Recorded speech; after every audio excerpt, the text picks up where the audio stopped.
I'm Kritika Bhat, CIO for Pure Storage.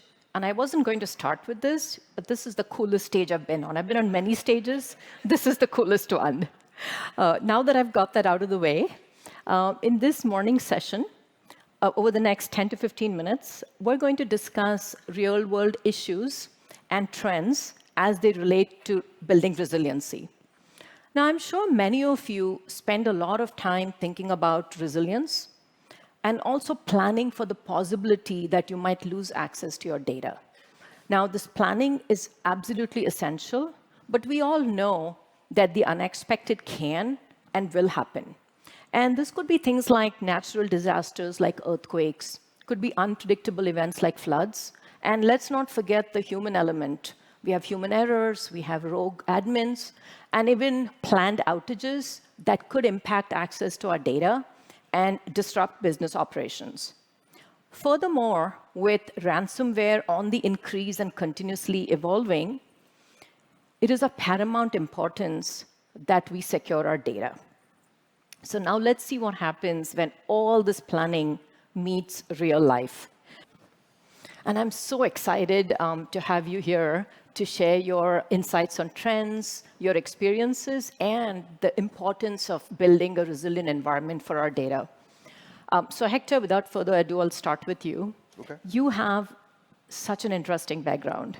You started as the technical lead for LulzSec and anonymous hacking collectives. You were involved in the cyber attack on Sony Pictures, the biggest data breach, one of the biggest data breaches of its time. You've targeted various government-affiliated sites globally, including launching a DDoS attack that took down the CIA website for several hours. But today, as the good guy, you help businesses and organizations test their system resiliency and identify security vulnerabilities by simulating cyber attacks.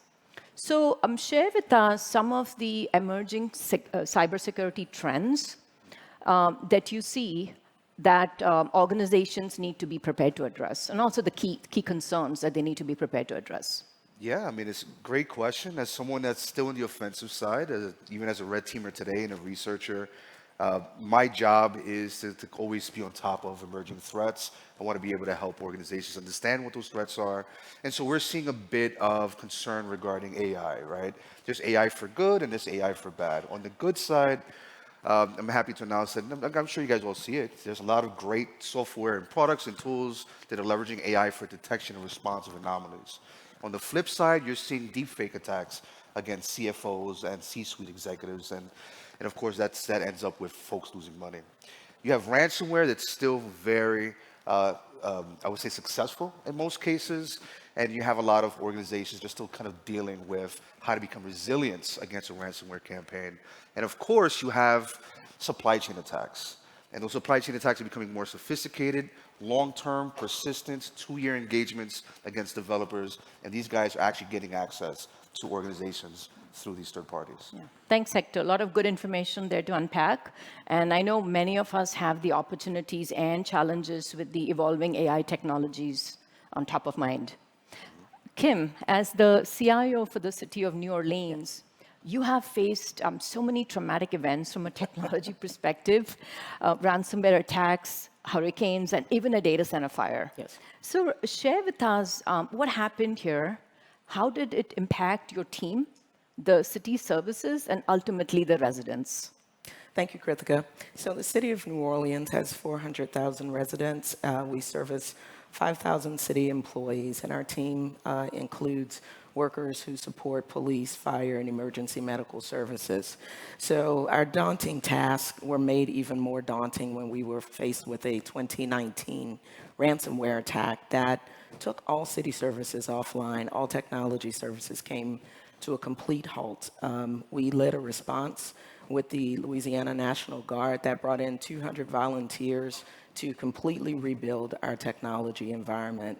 So the impact on city services was great, and the impact on our residents were, during that time, our city services were offline, so access to data and information in an approaching tax season, it was a pretty daunting task for us to recover from that attack. Yeah, so Kim, these threats that we've talked about, right, that you faced, they cover a fair bit of ground. So share with us what strategies did you have in place to ensure data resiliency before all these adverse events? And what adjustments did you make to tune those resiliency plans afterward? Interestingly, so the state of Louisiana had faced similar attacks in the months leading up to the cyber attack against New Orleans. So we knew we had to have a resilient data infrastructure. We had to do things like classify our data and understand what data we had, and then how we were going to protect that data. So we had tiered our data. We knew which data was important, how we would recover. We had a robust recovery strategy already designed, and that strategy paid off for us. We had safely looked at what we would do in the event of an attack, and we were prepared for it, unfortunately prepared for that. So that response was really great for us. But then, thinking forward, we had a fire in our data center during Hurricane Ida, which was 2 years later. And resiliency brought us not just to thinking about how we would recover from a cyber attack, but then going forward, how we would make our data more resilient. It meant that we moved to a data center outside the city of New Orleans, and we stood up a robust backup strategy. And that strategy came into play because 2 years later, a fire in our data center, a natural disaster, and then a structural disaster meant we had to put that data recovery strategy immediately into action. And that was all the planning and all of the things that we did to prepare and make our data resilient really paid off for us at that time. Yeah, and it's an excellent point that you got to start by knowing your data and categorizing your data and then proceeding to protect. Yeah. Yes. Hector, so we've seen the adverse events that Kim had to face in a very short period of time. How do you assess organizational readiness to reduce risk and defend against data loss? And furthermore, what are the gotchas that organizations may not be thinking about that could affect resilience? Yeah, I'll try to leave you with a good gotcha at the end there. But yeah, so right now you have the tools that would help you get to a point where you can start to identify potential gaps in your organization. We have great resources like the NIST cybersecurity framework. There's a whole bunch of other frameworks and policies or compliance frameworks that you can utilize, depending on your industry, depending on the kind of work you're dealing with, the kind of data you're storing. You want to be able to work with your team. You have two wonderful CIOs here. They'll be developing and deploying and working on those base policies. You want to make sure that your CISOs and this IT and the rest of the IS teams are kind of following suit on detection, protecting, classifying, assessing which assets are very important to you, which are going to be your crown jewels, and then of course being able to implement the capabilities to detect when an attack is going to happen. If you detect a potential breach, what is going to be your response? And then finally, how are you going to maintain some sort of resiliency during all of this, right? This is going to be very important for everybody in this room here to have some sort of business continuity, and that's going to require that you kind of look at your long-term strategies for your security program. And then finally, as for a gotcha, I'll give you one that might be a little bit scary for some of you in here, but with the recent takedown of the Lockbit ransomware group and their affiliates, some precedents were set as a result of that takedown. And this was a global operation between the FBI, NCA, and some other organizations. But the consequence of that is that Lockbit and its affiliates have been added to the OFAC list. So if you are a victim of any of these affiliates and you have to pay a ransom, it is illegal for you to pay the ransom. And that's a gotcha. Yeah, good one there. Yeah. Hector, with all these changes that we've been seeing and discussing with cyber attacks and ransomware, what are some of the key things that organizations can do to improve cyber resiliency? Oh, yeah. I mean, look, that's a fantastic question. Here's what I'm seeing from the offensive side. I am a red teamer. Some of you guys will call me in to assess your security, identify gaps. I do the engagement. I do a red team. And you know what I'm noticing, Kritika? Sometimes there are disconnects, very bad disconnects between the CIO, right, and her policies, and the CISO and the rest of the teams are supposed to be enforcing her policies. Now, if Kim sets the policy and her team is not enforcing that policy, but nobody's validating whether those policies have been put in place, then you have a massive gap. And you're only going to identify that gap once there's an incident, right? So you want to make sure you guys communicate. Communicate with your teams. Leave the ego and politics outside. You guys are all working as a team. And of course, hygiene, testing, validation.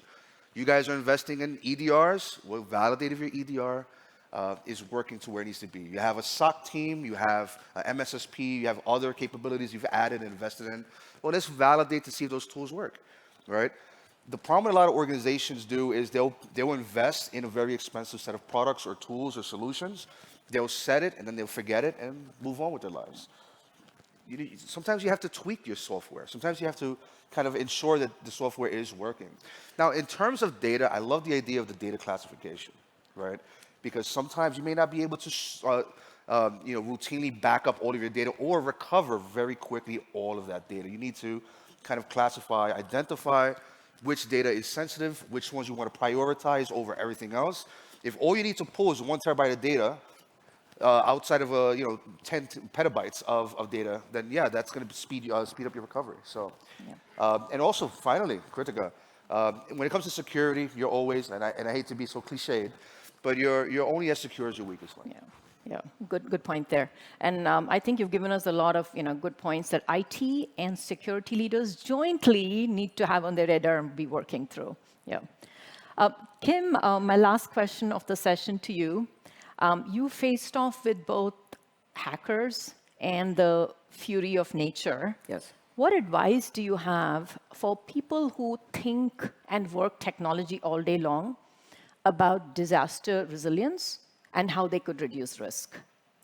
Well, first piece of advice, if you think about technology all day, keep thinking about technology all day.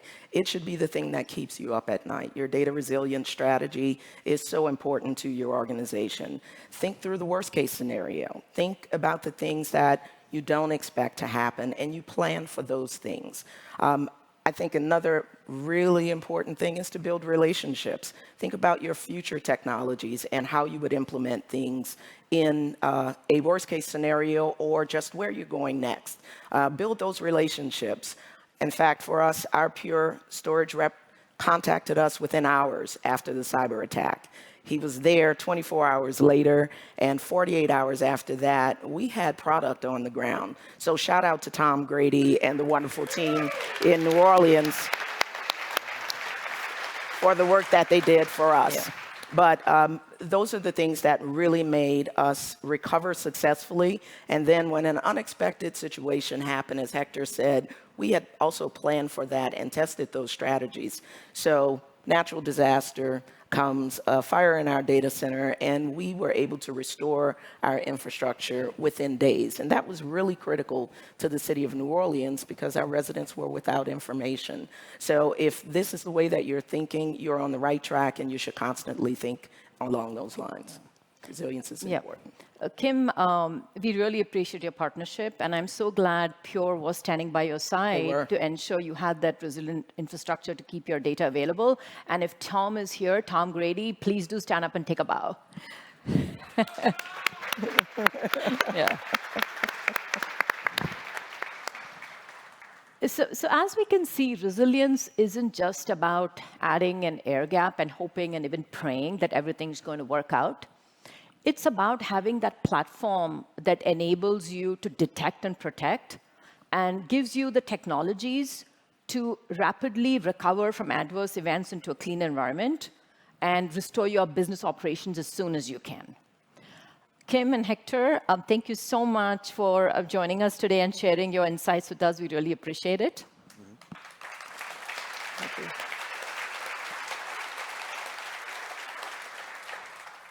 And for those of you who would like to continue the conversation, Hector will be at our Smart Bar starting at 3 p.m. today, along with our Pure experts. And he is also part of a solution session tomorrow morning, which is Defend Your Business Using Pure's Cyber Resiliency Solutions. Now, before I welcome our next speaker, VP of Product Marketing, Stephanie Richardson, I'm really thrilled to be announcing the winner of our Data Warrior Award, a customer who's really pushing the boundaries of AI and voice recognition. Over to the video.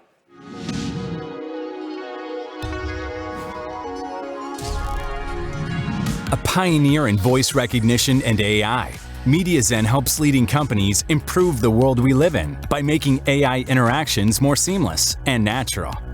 Powered by the Pure Storage platform, MediaZen built a high-powered R&D environment to supercharge its AI research, cutting modeling time from 1 year to just 2 weeks, and building new voice recognition models in less than a month. Congratulations to MediaZen, a true innovator in its field, and this year's Pure Storage Data Warrior Breakthrough Award winner.